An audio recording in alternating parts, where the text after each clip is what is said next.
नमस्कार, मैं हुसैन रिजवी।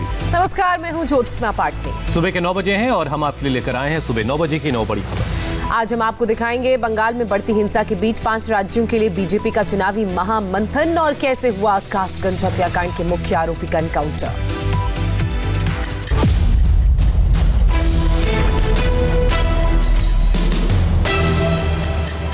9 बजे की खबरों की शुरुआत 5 राज्यों में होने वाले चुनाव के मद्देनजर बीजेपी की तैयारियों से। दिल्ली में आज बीजेपी की बड़ी चिंतन बैठक है जिसे प्रधानमंत्री नरेंद्र मोदी खुद संबोधित करने वाले हैं।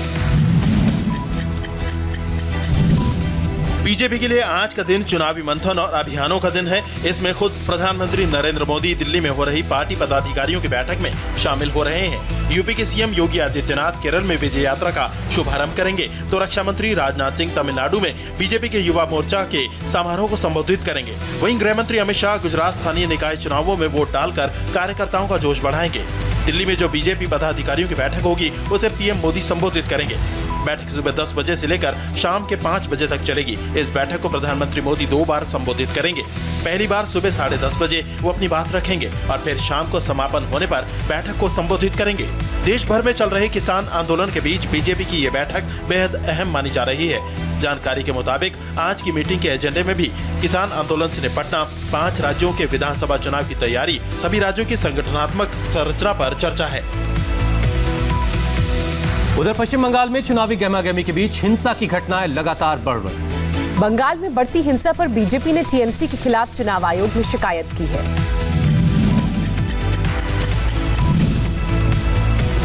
चुनाव से पहले बंगाल का रक्त चरित्र और सुर्ख गाढ़ा होता जा रहा है। कल बीजेपी की परिवर्तन यात्रा पर हमला हुआ। बीजेपी का कहना है कि टीएमसी के गुंडों ने परिवर्तन यात्रा की झांकियों को निशाना बनाया, गाड़ियों के शीशे तोड़े गए। इस दौरान 4 लोग घायल हो गए।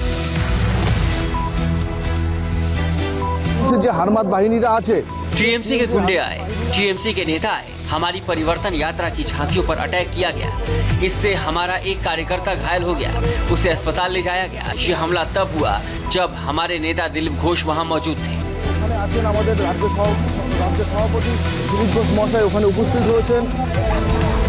हमले के बाद पुलिस पहुंची तो बीजेपी कार्यकर्ताओं ने विरोध जताया। बाद में पार्टी की तरफ से चुनाव आयोग और गृह मंत्रालय को चिट्ठी लिखी गई जिसमें टीएमसी के इस अटैक पर पुलिस की लापरवाही का जिक्र किया गया। बीजेपी पर हमले हो रहे हैं तो टीएमसी भी चुप नहीं है। 2 दिन पहले मुर्शिदाबाद में ममता सरकार के मंत्री जाकिर हुसैन पर हमला हुआ था। इस हमले का आरोप टीएमसी ने बीजेपी पर लगाया था। अब मुर्शिदाबाद से पुलिस ने भारी मात्रा में गोला बारूद पकड़ा है। पुलिस अब ये जांच कर रही है कि पकड़े गए विस्फोटक का संबंध मंत्री पर हुए हमले से तो नहीं है। चुनाव के दौरान इस तरह की सियासी हिंसा न हो, इसके लिए पश्चिम बंगाल के अलग अलग जिलों में पैरामिलिट्री फोर्स का पहुंचना शुरू हो गया है। 25 फरवरी से पहले राज्य में पैरामिलिट्री के 11,000 जवान तैनात हो जाएंगे।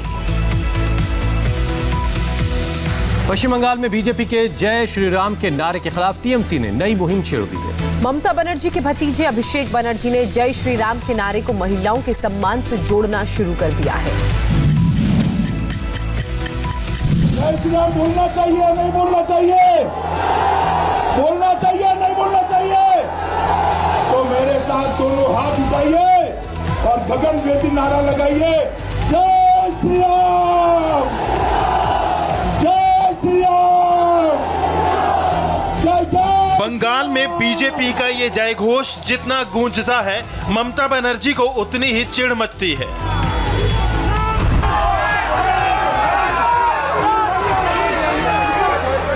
नेताजी सुभाष चंद्र बोस की जन्म शताब्दी के समारोह में ये जय श्री राम का उद्घोष हुआ तो वो मंच पर ही भड़क उठी। उसके बाद से ही बीजेपी के नेता ममता बनर्जी को बार बार इसी नारे से चिढ़ाने की कोशिश करते रहे। ये बंगाल के अंदर माहौल ऐसा कर दिया, जय श्री राम बोलना माने गुनाह है। बनता दीदी, बंगाल में जय श्री राम नहीं बोला जाएगा तो कहां पाकिस्तान में बोला जाएगा? एआईएमआईएम चीफ असदुद्दीन ओवैसी से मुलाकात के बाद शिवपाल यादव ने यूपी में नए सियासी गठबंधन के संकेत दिए। बीजेपी को हराने के लिए शिवपाल यादव ने लाइक माइंडेड पार्टीज के साथ एक साथ आने की अपील की है। यूपी के आजमगढ़ में एक शादी समारोह में ओवैसी और शिवपाल यादव की मौजूदगी ने सियासी पारा चढ़ा दिया है। यूपी में छोटे दलों को साथ जोड़ने की कोशिश में जुटे ओम प्रकाश राजभर भी वहां मौजूद थे। यूपी में इसे यादव, मुस्लिम और राजभर वोटों की गोलबंदी के रूप में देखा जा रहा है। इससे पहले भी ये तीनों नेता एक साथ मुलाकात कर चुके हैं। समाजवादी पार्टी से अलग होकर अपनी पार्टी बनाने वाले शिवपाल यादव ने अगले साल होने वाले यूपी विधानसभा चुनाव के लिए गैर बीजेपी वाद का नारा दिया है। साथ ही अपनी पार्टी का समाजवादी पार्टी में विलय से भी इनकार किया है। पूरा समाजवादी परिवार एक हो और समान विचारधारा के सभी लोग इकट्ठे हों और ज़रूरत भी है समय। भारतीय जनता पार्टी को हटाने के लिए ज़रूरत है। अखिलेश से भी मैंने कहा सबको इकट्ठा करो, हमको भी भाई अलायंस कर लो। कासगंज में सिपाही की हत्या का मुख्य आरोपी उत्तर प्रदेश पुलिस की मुठभेड़ में मारा गया। पुलिस के साथ 1 लाख का इनामी शराब माफिया मोती का बीती रात एनकाउंटर हुआ।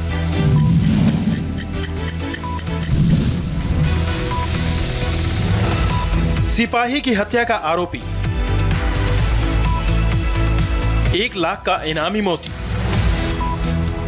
कासगंज में सिपाही देवेंद्र की हत्या का आरोपी यही मोती है, जो 9 फरवरी की वारदात के बाद से ही फरार चल रहा था। इसके पीछे यूपी पुलिस से लेकर एसटीएफ की टीमें दबिश दे रही थी।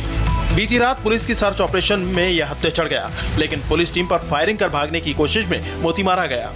उस मुठभेड़ में 1 लाख का इनामी अपराधी मोती, जो कि घायल हो गया था, जिसको इलाज के लिए जिला हॉस्पिटल रवाना किया गया। चिकित्सकों द्वारा उसे मृत घोषित कर दिया गया है। बिहार के छपरा से जम्मू कश्मीर तक आतंकियों के हथियारों की सप्लाई का सनसनीखेज मामला सामने आया। बिहार एटीएस ने छपरा से एक ऐसे शख्स को गिरफ्तार किया है जो कश्मीर में आतंकवादियों तक हथियार पहुंचाने का काम करता था। 6 फरवरी को जम्मू से गिरफ्तार आतंकी हिदायतुल्लाह से पूछताछ हुई तो उसके तार छपरा तक जुड़े। बिहार एटीएस फौरन एक्टिव हुआ तो पता चला कि छपरा से 7 रिवॉल्वर कश्मीर तक पहुंचाए गए। आरोप है कि इसमें जावेद आलम और उसका भाई मुश्ताक शामिल है। एटीएस ने एक रिटायर्ड शिक्षक महफूज आलम के घर पर छापेमारी की। ये महफूज आलम का घर है और इसी घर से महफूज आलम के बड़े बेटे जावेद को पुलिस ने गिरफ्तार कर लिया है। जावेद का बड़ा भाई पंजाब में पढ़ता है। पहले उसे पुलिस ने पकड़ा था और उसके बाद अब जावेद को भी गिरफ्तार कर लिया गया है। ये घर है, आप देखिए जावेद का, जहां से उसे गिरफ्तार किया गया है।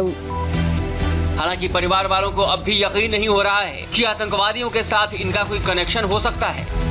कुछ पता नहीं है सर, अभी तो उसको 2-3 माह मात्र गया हुआ ही हो गया और 3 माह में कैसे वो संपर्क में आ जाएगा आतंकवादी का कि इस तरह का। वो कश्मीरी लोग पढ़ते हैं, हो सकता है कि उनसे वो सीनियर लोग होंगे चाहे जूनियर लोग होंगे। पुलिस का कहना है कि बिहार में अवैध हथियार बनाने का धंधा पुराना है, इसलिए हथियारों की तस्करी का आतंकवाद से लिंक जुड़ रहा है। बिहार में अवैध हथियार बनाने को लेकर के अलग अलग राज्यों की पुलिस से इंफॉर्मेशन काफ़ी समय से आती रही है और जब कभी भी जानकारी हुई है तो इसके बारे में फॉलो अप एक्शन लेते रहे। लेकिन ये जो कनेक्शन है ये 2 वेज है। और दिल्ली के बेगम विहार इलाके में नाबालिग लड़की की हत्या के बाद से काफी तनाव। शादी से इनकार करने पर आरोपी ने हथौड़े से वार कर नाबालिग की हत्या कर दी और मौके से फरार हो गया।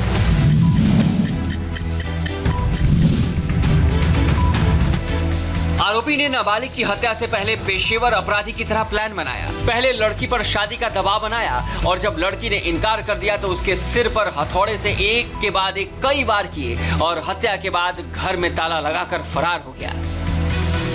मृतक नाबालिग लड़की ने उसके शादी के प्रपोजल को ठुकरा दिया, जिसके बाद लईक खान को गुस्सा आया और उसने उस लड़की पर हथौड़ों से कई वार किए और जिसके चलते उसकी मौत हो गई।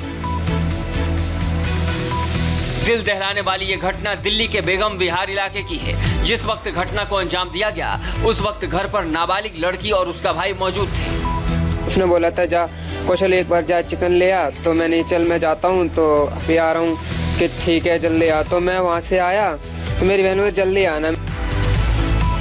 इसके बाद आरोपी ने लड़की को अकेला पाकर उसका हथौड़े से कत्ल कर दिया। थोड़ा सा मारा सर, कुछ भी नहीं था उसके, बिल्कुल सांस भी नहीं थी एक साथ होती। नहीं सिर पे मारा तो सिर पूरा ही सिर फाड़ दिया था सर। मेरे बच्चे को कुछ होता होश भी होता थोड़ा सा। जानकारी के मुताबिक नाबालिग लड़की की उम्र 17 साल थी, जबकि आरोपी लाइक 25 साल का था। अगली खबर उत्तर प्रदेश के मेरठ से है, जहां एक शख्स एक शादी समारोह में थूक कर रोटियां बनाते हुए पकड़ा गया। वीडियो वायरल होने के बाद पुलिस ने आरोपी रसोइये को गिरफ्तार कर लिया है। सोचिए, आप किसी शादी में जाएं और वहां आपको दूषित खाना परोस दिया जाए तो कितना गुस्सा आएगा। कुछ ऐसा ही हुआ यूपी के मेरठ में। कोरोना संक्रमण के बीच एक नानबाई ने शादी समारोह में आए मेहमानों को अपने थूक से बनी रोटियां खिलाई। आरोपी नौशाद तंदूर में रोटियां सेंकते हुए उन पर कितनी बार थूका, ये इस वीडियो में कैद हो गया। ये पहला, ये दूसरा, तीसरा, चौथा, पांचवा, छठा और ये सातवां। तस्वीरें यूपी के मेरठ के अरोमा गार्डन की हैं, जहां 16 फरवरी को किसी शादी का आयोजन था। तंदूर में थूक वाली रोटियां सेकते नौशाद का वीडियो वायरल हुआ तो कुछ हिंदू संगठन एक्टिव हुए। आरोपी को एक शादी का कॉन्ट्रैक्ट देने के बहाने बुलाया गया और उसे पकड़ लिया।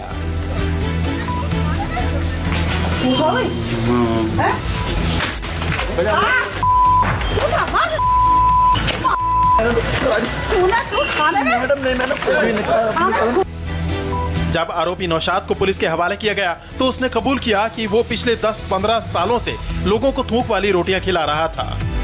ये रोटी बनाते हुए तो क्या काफी टाइम हो गया सर। नहीं, वो काफी टाइम हो गया, करीबन 10-15 साल हो गए सर थूक लगाते हुए जी। पुलिस ने मेरठ के समर गार्डन इलाके में रहने वाले नौशाद के खिलाफ केस दर्ज कर लिया है। और देश में लगातार बढ़ती पेट्रोल की कीमत ज्यादातर जगहों पर 90 रुपए के पार है और कहीं कहीं तो 100 रुपए तक पहुंच चुकी है। इसकी वजह से नेपाल से लगे बॉर्डर के इलाकों में पेट्रोल डीजल की तस्करी अब बढ़ गई है। इन 3 तस्वीरों से आप तेल की कालाबाजारी का पूरा खेल समझ सकते हैं। नेपाल और बिहार के बॉर्डर पर बस कुछ किलोमीटर की दूरी पर कैसे पेट्रोल डीजल की कालाबाजारी हो रही है। बॉर्डर से बस 5, 10 या कहीं कहीं 20 किलोमीटर अंदर जाने की देर है। हालांकि बॉर्डर पर पहरा सख्त है, लेकिन 1 लीटर डीजल और पेट्रोल पर करीब 23 रुपए की बचत के लिए लोग कई तरह के हथकंडे आजमा रहे हैं। बिहार में पेट्रोल 93 रुपए प्रति लीटर मिल रहा है, वहीं नेपाल में 1 लीटर पेट्रोल की कीमत करीब 70 रुपए है। बस ज्यादा नहीं, सस्ता ये पड़ता है। एक बार भरवाने पर कितना फायदा हो जाता है? 500-500 फायदा। और आगे बढ़ने से पहले आपको बता दें, आज सुबह इंडिया टीवी पर आपके लिए क्या खास है।